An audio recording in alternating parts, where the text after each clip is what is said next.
Okay, so let's get a little attention towards the concept of learning and how we're going to learn and the things we're going to do to get better, and then the things we need to stop doing in order to keep getting better. So when you guys first start doing something like the elbow escape, right? And we talked about this the other day, that there's different ways of practicing these movements. So first you can be rock solid, turn to the side, really envisioning and feeling everything that's going on. Really true visualization, like from a performance professional level, right? The guy starts to mount, my arm comes over, my leg comes under my elbow, I pivot, I trap the leg, I'm all solid.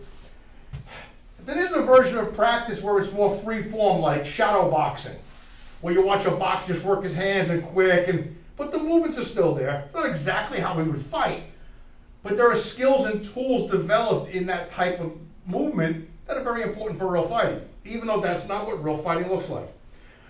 And so one of those movements translated here is just to kind of be here and get smooth with the movement, almost in a very quick way, so that if I start going, smooth and quicker, as my leg and elbow come together, right, I swivel, trap, scoot, knee up, and go back around the back, right? I start again. As I come up, as my leg and knee are coming together, you'll notice I don't do this and then adjust my foot, right? We talked the other day, my legs are like this. What I don't do when I try to get smooth and quicker is do the first move, then adjust my foot, then straighten my leg, then swivel, then trap, then straighten my leg some more, drag it out. There's a point to do all those specific details, but now I want to start marrying the moves together so it eventually looks like one movement, like a snake slithering along the ground. Like, where does one slither begin and end, and the next one begin? It's just constant. So as my foot comes up, as my knee comes up, and my elbow goes to do its job, as that's happening, this foot is adjusting. So you watch my foot now, it doesn't do this and then adjust. That subtle movement happens. By the time it gets there, it's in the position. It's tracking. And as that's happening, this one's straightening. And the second it touches, it's going. And it's trapping. And the second it touches the floor, it's pushing. And so the movement starts to become very piece-to-piece connected with the concept of looking like one kind of movement. Of course it's not. And it has changes of direction, so it can't be. But the concept is getting it like that. And the way you get it like that is having your brain in different roles. So the first role in this position now is having my brain like play the role of a coach. And it's helping me decide how to move, how to anticipate what I need to do.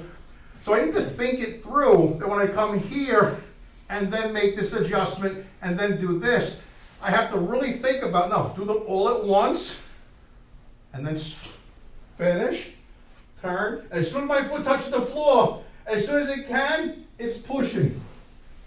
And so I've got to think through those processes and let my brain actively talk to my body and show me how to get through the movement. And that works really well to a point. Where it's funny and where the brain has to change roles now is once you can do that enough successfully, the thing that got you where you are and helps you progress to what you're doing now, I'm doing good here, let me do more of it. The thing that got you to that place of improvement is not the thing that gets you past that place of improvement. So when your brain helps coax you and teach you how to get to a place, there comes a point that the brain has to change roles and now sit to the side. So it kind of got you there, and now it's going to sit to the side, and your body has now been given kind of an intelligence to just go, and the brain has to get out of the way. And this is where the brain, and you have to actively know how to change roles in what the thinking process is. And it's not so dissimilar. You play basketball, right? It's not very dissimilar to, let's say, a basketball coach. Hey, Pat Riley, you got a great basketball coach out there. Takes a bunch of young kids who aren't good at basketball, but they have natural talent. They're not certainly on a team. He takes them, he coaches them through becoming great individuals, great team players, to the point that they become the Michael Jordans of the world. At one point, that coach is going to be on the court, showing you how to do this. Hey, no, come here, turn this off, that foot off. He's leading you. But at one point, once you kind of get it, he's got to get out of the way. Because he made you good now, and for you to become the Michael Jordan per se, if he doesn't get out of the way, he's going to get in your way. He's got to get out of the way. That doesn't mean his job is done, but now he can sit from the side and monitor and see what's going on. So as you guys start getting good at the movement, the brain starts to get out of the way. Yeah, I'm doing good. It doesn't mean the brain's job is over. Now it becomes like this observing coach on the sideline. And if you're playing running drills in practice, coach will go, oh, stop, timeout. Let's regroup. You guys get a little too crazy. If you're feeling yourselves, you get too crazy, let's start running some patterns. And now the coach comes back in the game, the brain comes back in the game, and starts breaking down some movements, like we did last week. Let's fix this, let's fix this. Let's track a movement, right, one after the other until we fix it. Now speed up, the body starts to get intelligent again. Now the coach back, sit on the bench, and watch the game again. So the brain has to kind of come in and out of this role. That's not an easy thing to learn necessarily, because you want to think your way through a problem. It's our natural kind of inclination, what the brain does. The brain is meant to solve problems, right? Just what it does. Not me. Your brain's not made to make you happy. That's not the design of the brain. The brain is meant to solve problems. Caveman days, to see threats, recognize animals' faces in the woods, to run. That's what the brain does. And so in this case, the brain can help you learn these processes and then start to get out of the way like a good basketball coach. Okay? And when you're sitting on the side, in your head, watching yourself go, you can do it very casually like you're doing now. Like you're listening to me now. How much thinking are you doing right now in order to interpret what I'm saying, hear what I'm saying, recognize the truth? Oh, yeah, that's kind of a good point. Your brain's not really doing a whole lot right now. It's kind of sitting idly by. And that's what it's supposed to do right now. That's the way it's supposed to go when you start to make the movements.